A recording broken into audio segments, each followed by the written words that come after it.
Welcome to the Best 5 Minute Wine Podcast with Forrest Kelly. And our purpose is to nourish the future. The Best 5 Minute Wine Podcast. One is singular in form, yet it can encompass infinite potential. Tell me a little bit about the thinking behind One Hope Winery. One Hope's both our service and our product. Bringing people together is our service. We do it through wine tastings. And I used to think about our product as being wine, but our product is really hope, and it comes in the form of a bottle of wine. And so you take these two words that are two of the most powerful words in the English language and put them together. It is all one word, the brand. There's a little extra space between the E in one and the H in hope to make it easier on your eyes.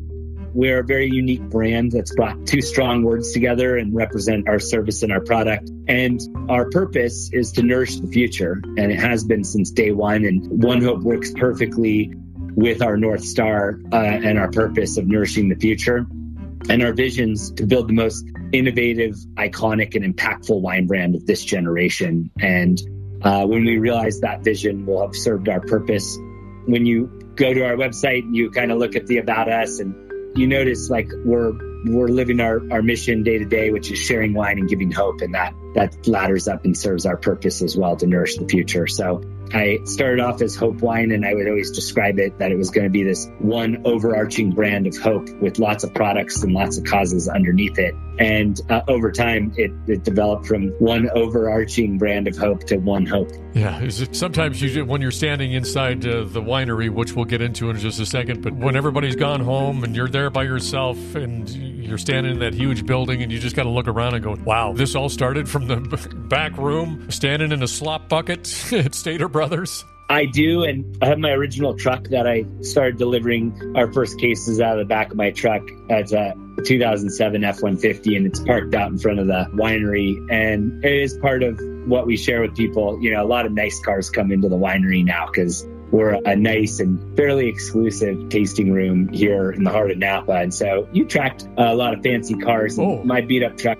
it's there to remind everybody of where we started. To this day, I still kind of have that mentality of needing to hunt to eat. So I saw that in my grandma and my grandpa. They were Depression era people. And my grandma was an entrepreneur and the first of our family and built a very small business, but built a business that helped my mom be able to go to college and be the first in her family to do that. And my mom built a little bit bigger business, and then I've been able to build something to fairly good scale and bigger than both of them. And I think when I look at my grandma, that was probably both from being Depression era and from being an entrepreneur. And I grew up with that sense because she and my mom were dialed that way. And so it was around me, and I still have it to this day. So yeah, I take moments where I'm like, wow, we've come a long way, but I also am hungry still. And we're far away from what I want to realize with our vision. So there's a lot of work to be done, but we're also on the trajectory to realize a vision that's,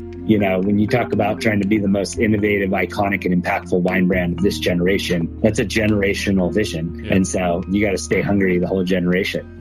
Where does your mom go to college? My mom went to University of Arizona, and then she joined the U.S. Corps and went and served in the U.S. Army in Germany, where she met my dad, who was a sergeant on the weapons base that they were on. They were on a nuclear weapons base in Germany. They went from there and traveled the world for a few years, ended up having my older sister in New Zealand, and decided to come back to the States. And they both went back to college, my dad for his undergraduate degree and my mom for her master's at Chico State, and then moved to the Bay Area when I was 2. So I was really fortunate to grow up in the Bay Area, kind of in the heart of the Silicon Valley during the early 80s. I was born 83 and we moved here in 85.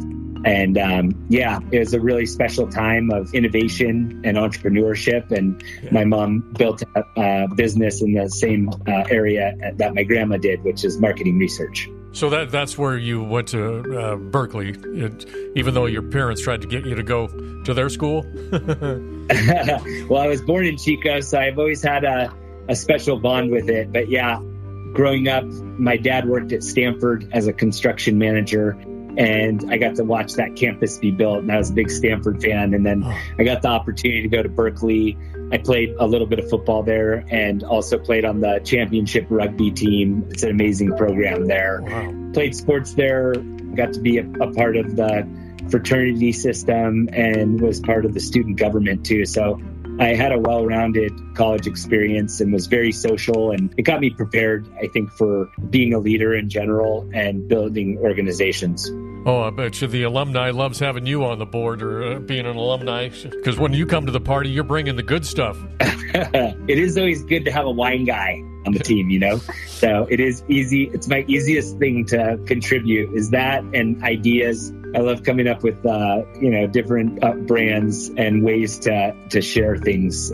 So I try to contribute to not only my alma mater, but also on a couple other boards that I'm on. The best 5 Minute Wine podcast. Don't forget my favorite part. Please like and follow. Oh,